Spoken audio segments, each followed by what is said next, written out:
Hello, welcome everyone. I'm sure your studies are going good this time and you must be working really hard for December attempt. Another important chapter from Economic Business Commercial Law, NBFC, non-banking financial companies. Now, this chapter is really an important one and you should be studying all possible topics, whatever we have covered in the notes. But I will still give you certain important questions because on the day of exams, many students have an inquest that so many things to study. So some important topics that you should concentrate on the day of your exam. So yeah, this one first. What do you mean by NBFC? Enumerate the powers of Reserve Bank vested in Reserve Bank of India Act for supervising the NBFC. So this was one of the question of June 18 also. So what is an NBFC? NBFC is actually a company which is engaged in kind of business of loans, advances, acquisition of shares, marketable securities, but they are not covered in any kind of agricultural, industrial activity or a purchase and sale of goods or any kind of activity which is something like in nature of productions or something like that. Okay, yeah, they can be covered in chit fund, leasing, hire purchase activities. Yeah, and now a Reserve Bank is entrusted with the responsibility of registering NBFC for ensuring in healthy growth of NBFC, issues the certificate, regulates and prohibits prospectus advertisement, determine the policy, call for information and prevention of various affairs. So this is the important chapter. Please read, and it is coming one of the topmost chapters. So certain questions do read for your exams. I'm giving you that important one, and the another important question is this one. Yeah. So state the requirements for registration of NBFC. And this is a hint. Now this time December 19 ka question also there. So what is the requirement of registration? Registration of NBFC is covered by section 45IA, and RBI deals with the requirement of registration, and it provides that NBFC shall carry on the business by obtaining the certificate and have a net owned funds of 25 lakhs. Now many people tell me it's sir, it's 200 lakhs. Just to clarify, it is 25 lakhs, and I have also clarified it over here that this part has been substituted by the Finance Act. It was initially a 200 lakhs, but this has been substituted. So please note that it is 25 lakhs only. Okay, and then yes, Reserve Bank provides notify different amounts for different known NBFCs.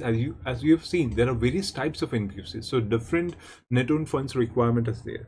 And NBFC shall make an application for registration in Reserve Bank of India. For the purpose of considering the application, it has to be satisfied that by inspection of the books that the NBFC is in a position to meet its present or future depositors' demand. The affairs are not being conducted which is prejudicial to the public interest. Then the general character of the management is not prejudicial to public interest. Then the NBFC has adequate capital structures and earning prospectus, and the public interest is well served by granting of this kind of certificates. And then the certificate shall not be prejudicial to any kind of operations or consolidations of the financial sector reforms, and any other condition as may be required for fulfillment of the conditions. So that can be considered. So these are the factors Reserve Bank will consider before giving the certificate.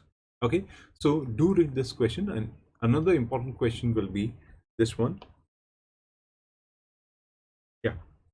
So what are the powers and duties of auditors in respect of NBFC? So in NBFCs, auditors has got certain kind of powers and duties.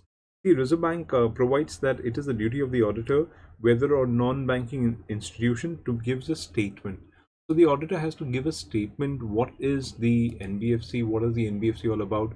He has to make the statement of information relating to the deposits that has been received, and what auditor has found out. Is it satisfied that whatever NBFC is doing is proper in its report? Then Reserve Bank expects from the auditor that RBI should be satisfied that in the public interest, the depositors' money has been collected, and the NBFC is using that money for the purpose for which it was disclosed. And then where in the case NBFC is coming to the conclusion that the auditor has found some kind of qualification, they have to report it well in the reports. And where RBI is of the opinion it is necessary in the public interest that NBFC or any kind of depositors money has been not been used for the purpose, they can direct a special audit of the NBFC in certain relationships, and may order that the entire deposit be refunded also, and the remuneration of the auditors will be fixed by the RBI, and that has to be borne by the NBFC for this. Okay, so these are certain points for them. And yeah, another question, this one: what are the power of bank to prohibit acceptance of deposit from a deposit and alienation of assets? So this was again a December 19th question also. So 45 MB talks about that, and it provides that any kind of a NBFC that violates the provision of this section and fails to meet the directions which is given by the Reserve Bank can be given certain kind of constraints or punishments also. Okay, and notwithstanding anything contrary, Reserve Bank is satisfied that in the public interest that the NBFC is acting malified, so they can issue a prohibition of acceptance of deposits or any kind of transfer, creation of any kind of charge, mortgage on the property, and this kind of restriction can go up to something like 6 months. Okay, so these things you can note it there. And that apart, another topic which could be important is this one. Okay, yeah, great. It's December 21. The paper also it was there. What are the types and categories of NBFC? So as you can see, there can be asset finance NBFC, or there can be a loan finance, there can be investment company, NBFC infrastructure finance company, and required activity stated. Please read it well, learn it well if you want to, because this is an important chapter and it's get 4 to 5 marks very basically, sometimes maybe more also. And NBFC systematically important NBFCs, infrastructure debt, microfinance, factors or non-operative. So these are the various types of NBFCs, including that of mortgage guarantees and NBFC peer-to-peer lending. So these are the various types of NBFCs which is there. Okay, so that's an important question that you should be knowing. Then apart from this one, yeah, this one, what are the requirements of reporting in NBFC? So NBFC reporting can be covered in certain respect, like NBS 1 is a quarterly return, NBS 2 is a potential firm, NBS 3 is a liquid asset based returns, NBS 4 is an annual return, NBS 6 is monthly returns and half yearly returns. And for non-deposit taking NBFC, NBS 7 as a return, and monthly returns can be filed, and ALM forms can be used, like dynamic liquidity forms, structural liquidity, sensitivity forms can be used. So remember these one. Okay, and yeah, this question: in which cases systematically important non-deposit taking NBFC shall accept NBFC? The December 20 question.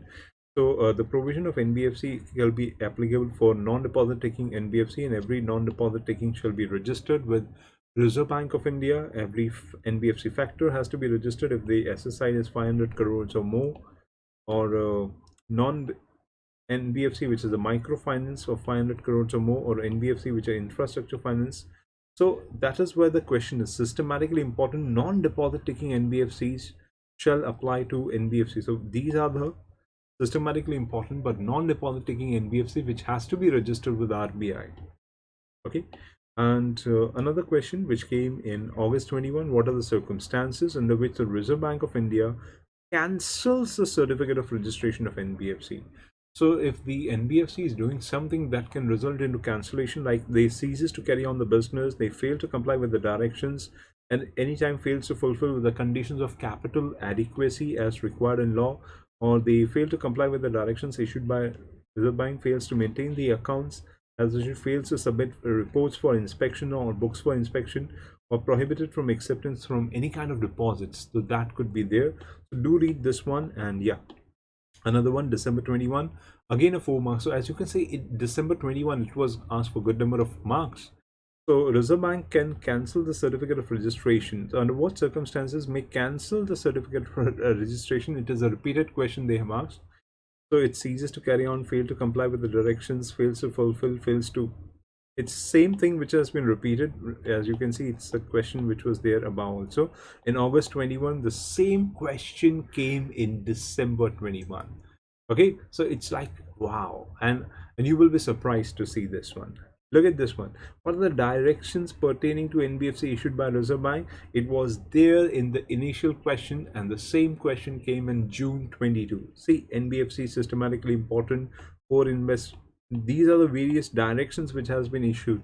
So yes, institute, do repeat the questions and do whatever we have covered, and do this entire chapter. It's not a big one, it's a reasonable chapter. Do this much for your exams and you will be feeling like, wow, I can score, because this is a chapter, one of the top rated chapters, bound to come chapters in your examinations. So please read it well. Okay, so I'm sure you will be studying well for your exams. All the best for your exam.